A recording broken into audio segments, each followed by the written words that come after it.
Hello guys, how are you? Welcome to our channel nose exam study. अपन पढ़ रहे थे 8th क्लास का सेकंड चैप्टर। इस चैप्टर में अपन ने क्या क्या पढ़ा?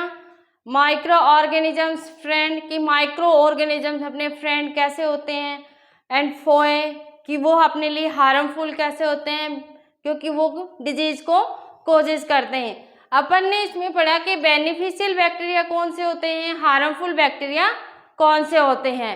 डिजीज ऑफ वायरस पढ़ी, डिजीज ऑफ बैक्टीरिया पढ़ी, एल्गी की, फंगी की। अपन ने इस चैप्टर में स्टेप बाय स्टेप सारा क्लियर किया। अब अपन क्या पढ़ रहे हैं? Disease causing micro organisms in plant. अपन ने एनिमल्स की डिजीज को पढ़ लिया। अब अपन क्या करेंगे आगे? अपने इस चैप्टर में और क्या बचा हुआ है कि नाइट्रोजन साइकिल। अपन ने ये भी पढ़ा था ना कि बैक्टीरिया माइक्रो ऑर्गेनिजम्स इन्वायरमेंट को क्लीन अप किस तरह से करते हैं। अपन ने इस चैप्टर में सब कुछ disease causing micro organism in plant. Several micro organism causes disease in plant like wheat, rice, potato, sugarcane, orange, apple and others। कुछ माइक्रो ऑर्गेनिजम्स ऐसे होते हैं जो animals, human being as well as plant में भी disease को cause करते हैं। देखो, the disease reduce the yield of crops कि अगर किसी क्रॉप्स के अंदर डिजीज आ जाती है तो वो उसकी प्रोडक्शन को कम करते हैं, उसके जो उत्पादन में वो कमी आ जाती है। क्यों? क्योंकि वहाँ पे उनको डिजीज हो जाती है। तो अपन ये पढ़ेंगे कि कौन कौन सी डिजीज किसके थ्रू सेपरेट होती है। देखो, ये सब मैं आपको एक टेबल से समझाती हूँ। देखो, some common plants disease caused by micro organisms. पहले अपन ने किसकी पढ़ी थी? एनिमल्स की। आज अपन किसकी पढ़ेंगे? प्लांट्स की। देखो, सिट्रस कैंगर बैक्टीरिया किसके थ्रू फैलेगा? एयर। रेस्ट ऑफ व्हीट किसके थ्रू फैल रहा है? फंगी। इसके जो मोड ऑफ ट्रांसमिशन है ये किस किस के थ्रू फैलते हैं? वो क्या है? एयर और seed. Yellow vein mosaic of भिंडी और का इसको क्या बोलते हैं? ये किसके थ्रू फैलेगा? वायरस और इंसेक्ट। मीन्स जैसे ही देखो ये लेडी फिंगर के ऊपर जो फ्लावर आते हैं ना वहाँ पे इंसेक्ट बैठेंगे, वो वहाँ से उसके माइक्रो ऑर्गेनिजम्स के ड्रॉपलेट्स या माइक्रो ऑर्गेनिजम्स के जो छोटे छोटे कण होते हैं उनको ले जाके किसी दूसरे जो लेडी फिंगर के प्लांट्स होते हैं उन पे बैठेंगे, वो उनके फ्लावर्स पे, तो वहाँ से वो डिजीज वहाँ पे क्या हो जाएगी? सेपरेट हो जाएगी। मीन्स इस तरह से ये डिजीज एक प्लांट से दूसरे प्लांट्स में, मीन्स जहाँ क्रॉप अपन किसको कहते हैं कि एक लार्ज स्केल में एक जैसा प्रोडक्शन करना, एक फील्ड के अंदर अपन एक जैसे क्रॉप्स को ग्रो करवाते हैं, दैट इज क्रॉप। एक जैसे प्लांट्स को एक फील्ड के अंदर क्रॉप करवाना, ग्रो करवाना क्या कहलाएगा? क्रॉप कहलाता है। सेम इसी तरह ये क्या करते हैं कि जो वायरस होते हैं ये एक जगह से दूसरी जगह पे माइक्रो ऑर्गेनिजम्स को ट्रांसफर कर देते हैं। तो ये पूरे जितने भी वहाँ फील्ड के अंदर अपन ने लेडी फिंगर या व्हीट हो, लेडी फिंगर हो या अदर वेजिटेबल्स अपन ने ग्रो कर रखे हो, तो ये पूरे फील्ड में उसको सेपरेट कर देते हैं। क्लियर?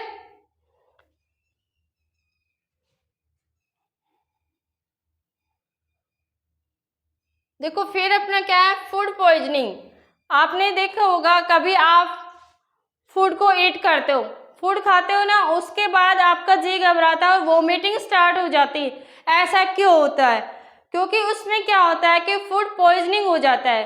फूड पॉइजनिंग मीन्स क्या होगा? अपना फूड स्पॉइल हो जाता है, फूड अपना खराब हो जाता है। जब आप उसको खाओगे, खाने के बाद वो जो पॉइजन था वो अपने इंटेस्टाइन को खराब कर देता है। मीन्स अपने अंदर जितने माइक्रो ऑर्गेनिजम्स होते हैं जो अपने लिए बेनिफिशियल होते हैं वो माइक्रो ऑर्गेनिज्म का वर्क कम कर देते हैं और वो अपने लिए पॉइजनस फैला देते हैं और अपने वोमिटिंग स्टार्ट हो जाती है। देखो, द doctor said that this condition could be due to food poisoning. Food poisoning could be due to the consumption of food spoiled by some microorganisms that grow on our food sometimes produce toxic substances.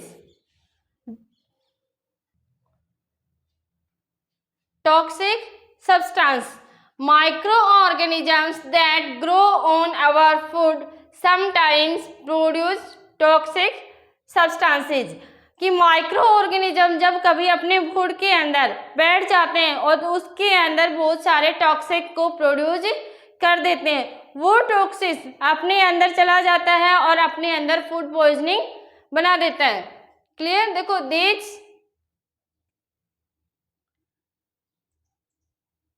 makes the food poisonous, causing serious illness and even death. So it is very important that we preserve food to prevent it from being spoiled. ये क्या कह रहा है कि अपने को अंदर जो फूड पॉइजनिंग बनता है उससे आप बहुत ज़्यादा बीमार भी हो सकते हो, इवन आप लोगों की डेथ भी हो सकती है. इसलिए अपने फूड को प्रिवेंट करके रखना चाहिए. सॉरी.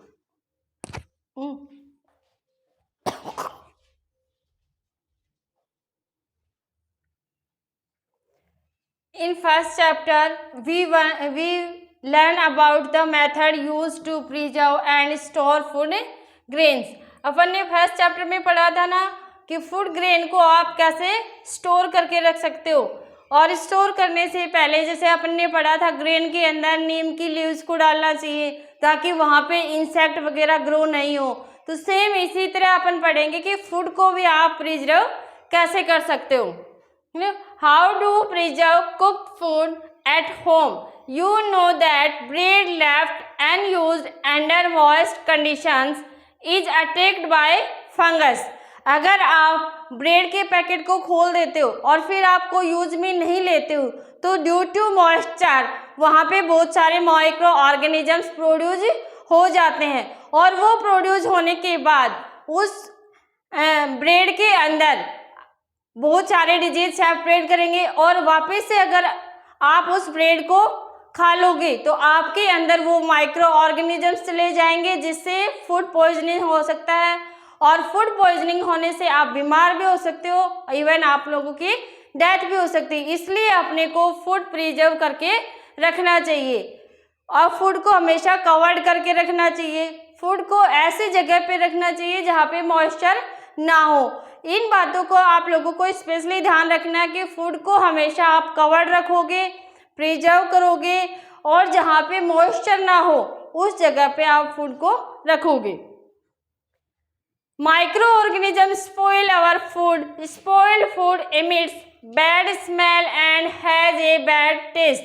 माइक्रो ऑर्गेनिजम्स क्या करते हैं? अपने फूड को स्पॉइल कर देते हैं. स्पॉइल करने के बाद उसमें बैड स्मेल आती है और बैड स्मेल आने की वजह से उसका टेस्ट भी चेंज हो जाता है. क्लियर? कि अगर अपना फूड स्पॉइल हो गया तो उसमें स्मेल भी गंदी आएगी और स्मेल की वजह से उसका टेस्ट भी खराब हो जाता है. बिकॉज वहाँ पे क्या होता है, वहाँ पे माइक्रो ऑर्गेनिजम्स आ जाते हैं. वो माइक्रो ऑर्गेनिजम्स वहाँ पे डिजीज सेपरेट कर देते हैं. जब वो अपनी बॉडी के अंदर एंटर कर जाएंगे तो वहाँ पे डिजीज को सेपरेट कर देंगे. इसलिए अपने को फूड पॉइजनिंग से बचना है. क्लियर? हमेशा अपने फूड को कवर्ड करके रखना है. देखो, फिर जो पहेली होती है उसके मन में एक क्वेश्चंस होता है कि अपन पढ़ रहे हैं कि बहुत जल्दी फूड क्या हो जाता है, स्पॉइल हो जाता है अगर आप उसको अनकवर रखते हो या फिर आप उसको मॉइस्चर में रखते हो या फिर ऐसी जगह पे रख देते हो जहाँ पे हाउस फ्लाई हो, यहाँ पे इंसेक्ट वगैरह हो, तो वो अपने फूड को क्या करते हैं, स्पॉइल कर देते हैं. तो वो सोचती है कि उसकी ग्रैंड मदर ने पिकल्स डाला था मैंगो का. Pickles her grand mothers make does not spoil for a long time. She is confused. वो कन्फ्यूज्ड होती है कि उसकी ग्रैंड मदर्स ने बहुत टाइम पहले मैंगो का पिकल डाला था, वो अब तक स्पॉइल क्यों नहीं हुआ. क्योंकि उसके अंदर एज ए प्रिजर्वेटिव अपन ने मस्टर्ड ऑयल एंड जो अपना कोमल साल्ट आता है अपन ने उसका यूज किया। Due to preservation that is not spoiled, कि प्रिजर्वेटिव की वजह से वो अभी तक भी खराब नहीं हुआ। इसलिए अगर आप अपने फूड को स्टोर करके रखना चाहते हो तो उसको प्रिजर्व रखिए। पहले उसको अपन को क्या करना पड़ेगा, प्रिजर्व करना पड़ेगा, उसके बाद अपन उसको स्टोर करेंगे। अपन अब मेथड पढ़ेंगे कि प्रिजर्वेशन के क्या क्या मेथड होते हैं। फर्स्ट क्या है, chemical method. Salt and edible oil are the common chemical generally used to check the growth of microorganisms. Therefore, they are called preservatives.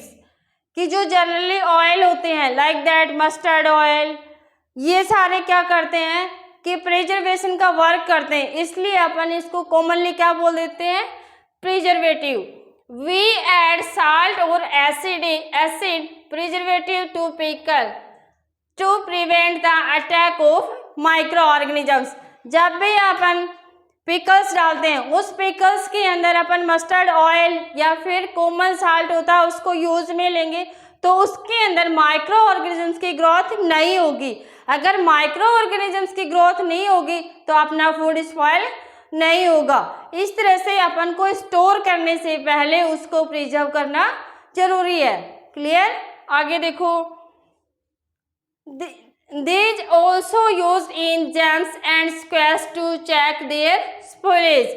और अपन क्या यूज में ले सकते हैं as a preservative, sodium benzoate and sodium metabisulphite. ये जितने भी मैंने आपको बताए हैं जैसे सोडियम बेंजोएट हो गया, सोडियम बाइसल्फेट हो गया, इनको भी आप एसिटिक एसिड हो गया, विनेगर हो गया, कॉमनली अपन देखो अगर अपने पास विनेगर नहीं हो तो उसकी जगह पे अपन क्या काम में ले लेते हैं, सिट्रस एसिड का रस लेते हैं। जैसे नींबू का रस लेते हैं उसके अंदर क्या होता है, सिट्रिक एसिड, वो भी माइक्रो ऑर्गेनिजम्स की ग्रोथ को स्टॉप कर देता है। मतलब माइक्रो ऑर्गेनिजम्स की ग्रोथ को इंक्रीमेंट नहीं होने देता, उसको इंक्रीज नहीं होने देता, उसको क्या कर देता है, स्टॉप कर देता है। तो ये भी क्या है, एज ए प्रिजर्वेटिव मेथड है। इसको भी आप एज ए प्रिजर्वेटिव काम में ले सकते हो। क्लियर? आगे देखो, preservation by common salt. Common salt has been used to preserve meat and fish for ages. पहले के टाइम में फिश और मीट को प्रिजर्व करने के लिए कोमल साल्ट का यूज किया जाता था। Meat and fish are covered with dry salt to check the growth of bacteria, कि उसको पूरे से कोमल साल्ट से उसको कवर्ड कर दिया जाता था ताकि जो माइक्रो ऑर्गेनिजम्स हैं उनकी ग्रोथ आगे ना बढ़े। Salting is also use to preserve amla, raw mangoes, tamarind etcetera. इन सब के अंदर भी लाइक दैट क्या पढ़ा आपने, आंवला, रॉ मैंगोज, टैमरिंड, इन सब में भी आप as a preservative common salt का यूज कर सकते हो। फिर अपना आता है पैस्चुरेशन। व्हाट इज पैस्चुरेशन, कि पैस्चुरेशन होता क्या है।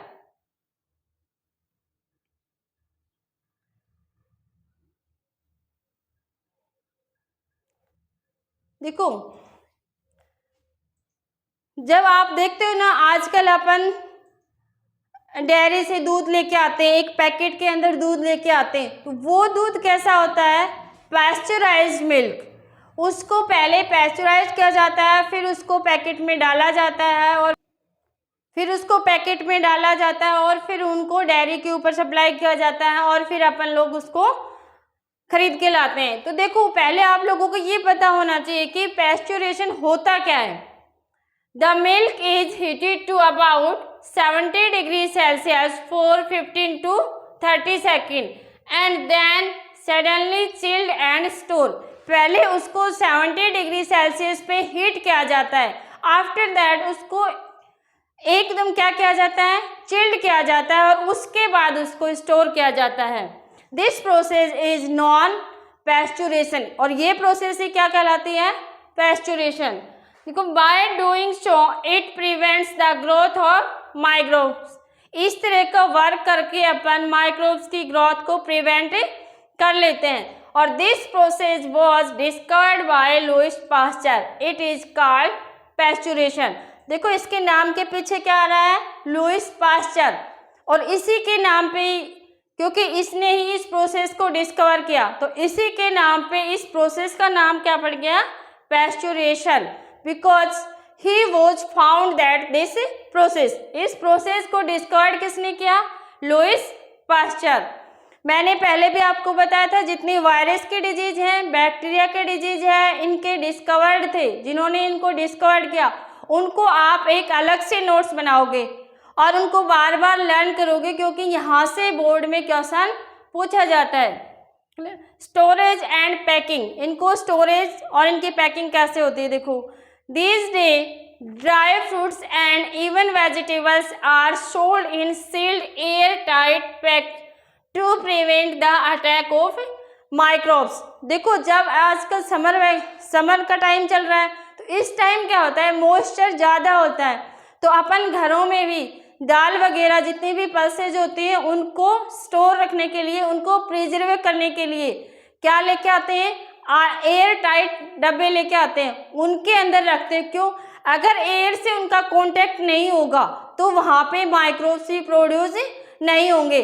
तो ये मेथड भी किसका है, प्रिजर्वेशन का, कि अगर आप एयर टाइट डब्बे हों या पैकेट्स हों, आप उनके अंदर अपने जितनी पल्सेज होते हैं या फिर ऐसे फूड जो ऑक्सीजन से रिएक्ट करते हैं और वहाँ पे माइक्रोब्स प्रोड्यूस होते हैं, उनको आप एक जगह स्टोर कर सकते हो, उनको एज ए प्रिजर्वेटिव, किनको, जो एयर टाइट डब्बे होते हैं उनको, या फिर एयर टाइट ये सील्ड एयर टाइट पैकेट्स आते हैं, उनको आप एज ए प्रिजर्वेटिव यूज में ले सकते हो। अपना लास्ट टॉपिक क्या बचा है इसका, नाइट्रोजन फिक्सेशन, कि नाइट्रोजन को फिक्सेशन कैसे किया जाता है, और ये इस चैप्टर का इम्पोर्टेंट पार्ट भी है, इसलिए आप इसको मेरे साथ लिखते जाना और रिवाइज भी करना बार बार। क्लियर, देखो you have learned about the bacterium rhizobium, अपन ने इस चैप्टर में भी पढ़ा था राइजोबियम बैक्टीरिया क्या होता है। जब मैंने आपको बैक्टीरिया पढ़ाए थे, बेनिफिशियल बैक्टीरिया, वहाँ राइजोबियम के बारे में बताया था, आप लास्ट वीडियो में वो देख सकते हैं। लास्ट वीडियो में मैंने पूरे disease of bacteria, beneficial bacteria सारे कंप्लीट करवा रखे हैं, अगर आपको वापस से वो वीडियो देखना है तो आप देख सकते हैं। देखो rhizobium bacteria found in leguminous plant pulses, ये क्या करता है, जो अपनी लेगुमिन्स मतलब जितनी भी दालें होती है, इस तरह से देखो ये रूट्स होती हैं अपनी, इस रूट्स में ये क्या करते हैं, इस तरह से बैक्टीरिया पाए जाते हैं। इन बैक्टीरिया का नाम क्या होता है, राइजोबियम बैक्टीरिया, और एज ए ये सिम्बायोसिस में रहते हैं। सिम्बायोसिस रिलेशनशिप क्या होता है कि जब दोनों को एक साथ फायदा हो, प्लांट्स को क्या होगा, वहाँ से नाइट्रोजन मिल जाती है, क्योंकि ये नाइट्रोजन को फिक्स करते हैं, और बैक्टीरिया को वहाँ से फूड मिल जाता है, तो दोनों को क्या हो रहा है, दोनों को फायदा हो रहा है, इसलिए ये सिम्बायोसिस रिलेशन में रहते हैं। तो इसके देखो जो ये थ्रेड लाइक अपन ने स्ट्रक्चर पढ़ी थी ना, मैंने आपको रूट्स पढ़ाई थी, that is tap root and thread like structure, that is fibres root, ये क्या होती है, फाइबर्स रूट। इनके बीच में ये क्या पाए जाते हैं, राइजोबियम बैक्टीरिया। ये राइजोबियम बैक्टीरिया नाइट्रोजन को फिक्स करते हैं, और ये nitrogen consumed by the plants के द्वारा इनको वापस से अपने काम में ले लिया जाता है। इस तरह से अपने ये बैक्टीरिया, कुछ साइनोबैक्टीरिया भी होते हैं, मीन्स एल्गी जो होती है वो भी नाइट्रोजन को फिक्स करती हैं। ये नाइट्रोजन वापस से, या तो अगर इनको नाइट्रोजन गैसीय फॉर्म में हो जाएगा तो वापस इन्वायरमेंट में चली जाएगी, अगर इनसे नाइट्रोजन के कंपाउंड बनते हैं, जैसे अगर प्रोटीन बनेंगे तो प्रोटीन किसके काम आते हैं, जैसे अपन को बताते हैं, आप जब कभी बीमार हो जाते हो या नॉर्मली आपके घर में जो बड़े बुजुर्ग होते हैं वो आपको कहते हैं कि पल्सेस खानी चाहिए। क्यों खानी चाहिए, क्योंकि उनमें quantity of protein more than होती है अदर फूड, उनके अंदर जो उनके अंदर जो प्रोटीन्स की क्वांटिटी होती है, जो प्रोटीन होती है वो बहुत ज़्यादा होती है। क्यों होती है? क्योंकि प्रोटीन को बनाने के लिए नाइट्रोजन की ज़रूरत होती है, और ये नाइट्रोजन फिक्स किसके थ्रू किया जाता है? Rhizobium bacteria.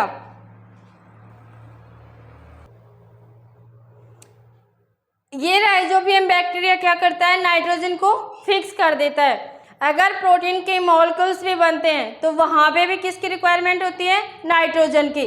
और ये नाइट्रोजन जब अपन पल्सेज वगैरह लेते हैं अपने फूड में तो अपने अंदर चला जाएगा, इसलिए नाइट्रोजन की रिक्वायर किसकी होती है? प्लांट्स को। और प्लांट्स इस राइजोबियम बैक्टीरिया को क्या देता है? फूड प्रिपेयर करके देता है। तो दोनों किस में रहेंगे? सिम्बायोटिक रिलेशनशिप में रहते हैं, ताकि दोनों को क्या मिल जाए? फायदा होता रहता है। बैक्टीरिया को प्लांट से फूड मिल जाता है और प्लांट को वहां से नाइट्रोजन मिल जाती है। Such as beans and fish with which it has a symbiotic relationship. Sometimes nitrogen gets fixed through the action of lightning. आपने देखा है ना, जब मौसम खराब होता है तो थंडर मतलब लाइटनिंग होती है, उससे जो नाइट्रोजन के मॉलिक्यूल्स क्या होते हैं? वो ब्रेक डाउन हो जाते हैं। ब्रेक डाउन होने से कुछ नाइट्रोजन्स क्या होंगे? रिएक्ट कर लेते हैं ऑक्सीजन से। तो कौन सी फॉर्म में बन जाते हैं वो? NO2। क्योंकि नाइट्रोजन्स के जब थंडरिंग होती है या लाइटनिंग होती है तो जो नाइट्रोजन होती है, नाइट्रोजन क्या होती है? N2। अपन कैसे लिखते हैं उसका फॉर्मूला? N2। ये नाइट्रोजन ब्रेक डाउन हो जाती है और ऑक्सीजन के साथ रिएक्ट करके क्या बना लेती है? नाइट्रेट, NO2, जिसको आप क्या बोलोगे? NO2। और ये थ्रू रेन, और ये बरसात के साथ कहाँ जाती है? सॉइल में। और ये सॉइल में फिर ये नाइट्रोजन के कंपाउंड बने जाते हैं और यहाँ पे इनको ये प्लांट्स से वापस से कंज्यूम कर लेते हैं। तो इस तरह भी नाइट्रोजन का क्या फिक्सेशन होता रहता है।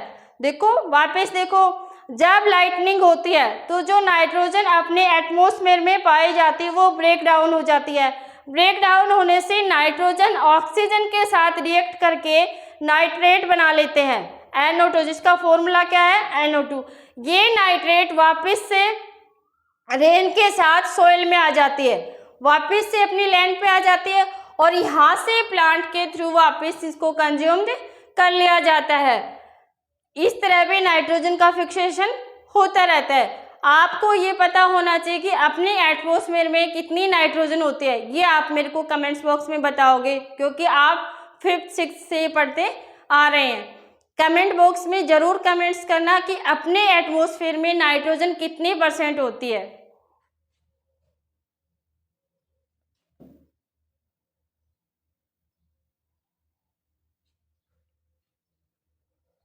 देखो ये डायग्राम जो अपन ने पढ़ा था ना राइजोबियम बैक्टीरिया का, वो किस तरह से सरवाइव करते हैं। ये देखो, ये अपनी क्या है? मेन टैप रूट, और इसके साथ जो ये थ्रेड लाइक स्ट्रक्चर निकली हुई है, दिस इज फाइबरस रूट। और यहाँ पे जो ये ड्रॉपलेट्स दिखाई दे रहे हैं आप लोगों को, ये क्या है? बैक्टीरिया। ये बैक्टीरिया सॉइल से क्या लेंगे? नाइट्रोजन, और इसको कंज्यूम कौन कर लेता है? प्लांट। और ये प्लांट इसको क्या देते हैं? फूड प्रिपेयर करके दे देते हैं। इस तरह से ये दोनों कौन से रिलेशन में रहते हैं? Symbiotic relations. ये डायग्राम देखो आप लोगों को दिख रहा है ना, ये टैप रूट होती है। जितनी भी पल्सेज होती है उनके रूट्स के अंदर राइजोबियम बैक्टीरिया, एजोबैक्टीरिया ये पाए जाते हैं। ये देखो, ये जहाँ पे ये गुच्छे लाइक स्ट्रक्चर आपको दिखाई दे रही है, जो एक साथ इकट्ठे दिखाई दे रहे हैं ना, ये सब क्या है? बैक्टीरिया। और ये बैक्टीरिया ही नाइट्रोजन को फिक्स करने के काम आते हैं। आगे देखो अपना लास्ट क्या बचा है? Nitrogen cycle. Our atmosphere has 78% nitrogen gas.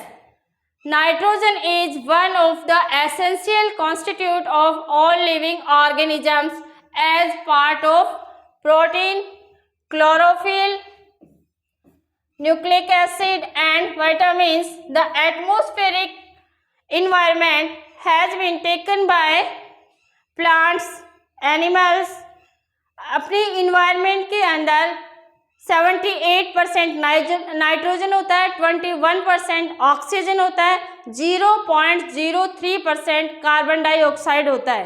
Clear? आगे देखो,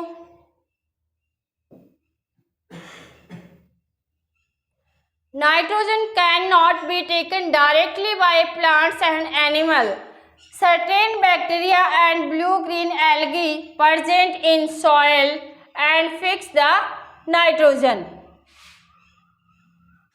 It's converted into these usable compound. It can be utilized by plants from the soil through their root system. Nitrogen is then used for the synthesis of plant protein and other compounds. Animals feed on plant, get these protein and other.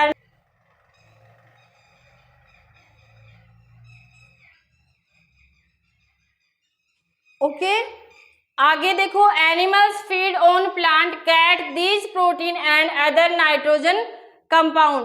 When plant and animals die, bacteria and fungi present in the soil convert the nitrogenous waste into nitrogenous compound to be used by plants again.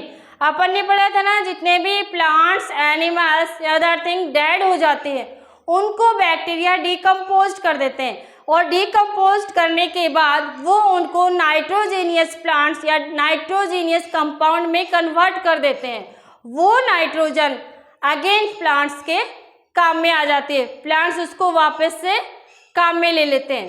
देखो, certain other bacteria convert some parts of them to nitrogen gas which goes back into the atmosphere.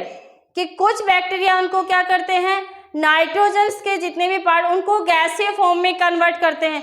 जब वो गैसीय form में होगी तो वापस अपने environment पे आ जाएगी और सेम इस तरह से एक सर्कल चलता रहता है. ये देखो, मैं आपको डायग्राम के थ्रू उसको क्लियर करवाती हूँ. इस डायग्राम को ध्यान से देखना.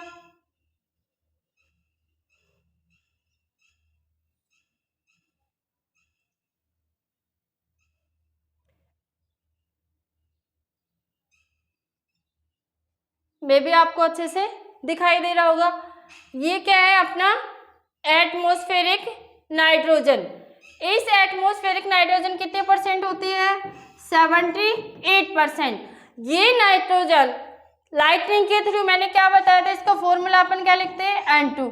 ये लाइटनिंग में क्या हो जाती है, ब्रेक डाउन हो जाती है और ऑक्सीजन के साथ रिएक्ट करके क्या बना लेती है, नाइट्रेट, NO2. और ये वापस कहाँ आ जाता है, compound of nitrogen in the soil.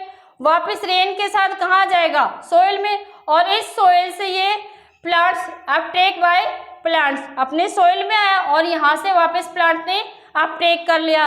उस प्लांट्स को कौन खाता है, एनिमल ईट्स प्लांट. भाई जैसे एनिमल्स हैं या डायरेक्टली या इनडायरेक्टली ह्यूमन बीइंग भी किस पे डिपेंड करता है, प्लांट्स पे. तो इस प्लांट्स में क्या था, नाइट्रोजन. अपन डायरेक्टली या इनडायरेक्टली डिपेंड किस पे करते हैं, प्लांट्स पे. तो एनिमल ईट प्लांट्स, तो वो किस में चली जाएगी, एनिमल्स में. फिर एनिमल्स का जो वेस्ट होता है, nitrogenous waste from excretion and death, या तो एनिमल्स की डेथ हो जाए या फिर उसका एक्सक्रीशन होता है, उसमें भी क्या होता है, नाइट्रोजन. और ये नाइट्रोजन वापस से डिकम्पोज होकर कहाँ जाएगी, सॉइल में. इस तरह से पहला सर्किल ये होगा. वापस देखो, क्लियर. अपने एटमॉस्फेयर में कितने परसेंट नाइट्रोजन है, 78%. ये nitrogen through lightning break down हो जाएगी. ब्रेक डाउन होने के बाद ऑक्सीजन के साथ रिएक्ट करके नाइट्रेट के फॉर्म में बन जाती है, नाइट्रेट बन जाता है. ये नाइट्रेट थ्रू रेन वापस कहाँ जाएगा, सॉइल में. और इस सॉइल से प्लांट्स के द्वारा अपटेक कर लिया जाता है. प्लांट्स का कौन खा लेता है, एनिमल्स. तो ये नाइट्रोजन कहाँ चली गई, एनिमल्स में. या तो नाइट्रोजन, या तो वो एनिमल्स डेड हो जाए या फिर उसका एक्सक्रीशन हो, मतलब उनका जो वेस्ट हो उसमें भी क्या होता है, नाइट्रोजन. और वो वापस डिकम्पोज कर लिया जाता है बाय द सॉइल. तो ये पहला साइकिल तो इस तरह से चलता है. सेकंड देखो, nitrogen fixing bacteria fix atmospheric nitrogen. अभी अपन ने क्या पढ़ा था कि राइजोबियम बैक्टीरिया या एजोबैक्टर या सम बैक्टीरिया या कुछ साइनोबैक्टीरिया, कुछ एल्गे इस तरह के होते हैं जो नाइट्रोजन को फिक्स करते हैं। फर्स्ट स्टेप आपको क्लियर हो गया ना कि नाइट्रोजन का साइकिल किस तरह से चलता है। पहले लाइटिंग के थ्रू ब्रेक डाउन होगी, फिर नाइट्रोजन के कंपाउंड बन जाएंगे, वो कंपाउंड सोइल में आ जाएंगे, सोइल से प्लांट्स के थ्रू अपटेक कर ले जाते हैं, प्लांट्स को एनिमल्स खाते हैं और एनिमल्स या तो डेड हो जाए या फिर उनका एक्सक्रीशन वापस किस में चला जाता है, सोइल में। इस तरह से पहला स्टेप घूमता रहता है, मतलब नाइट्रोजन फिक्स होती रहती है। सेकंड क्या होता है, कुछ नाइट्रोजन फिक्सेशन बैक्टीरिया होते हैं जो नाइट्रोजन को फिक्स करते हैं। Bacteria in turn fix nitrogen into nitrogenous compound, या तो उनके नाइट्रोजनियस कंपाउंड बना देते हैं या फिर उनको गैसीय फॉर्म में कन्वर्ट कर देते हैं। अगर वो गैसीय फॉर्म में कन्वर्ट होंगे तो वापस कहाँ आ जाएंगे, अपने एटमॉस्फेयर में, और यहाँ से वापस या तो लाइटनिंग के थ्रू ब्रेक डाउन हो जाएंगे या फिर बैक्टीरिया के थ्रू उनको फिक्स कर लिया जाएगा। इस तरह से ये नाइट्रोजन का साइकिल चलता रहता है। क्लियर? इस तरह से अपन ने स्टेप बाय स्टेप इस चैप्टर को कंप्लीट कर लिया। आगे देखो इसके questions.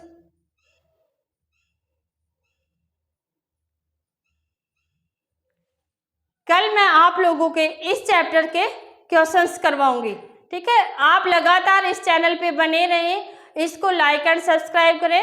Thank you for watching.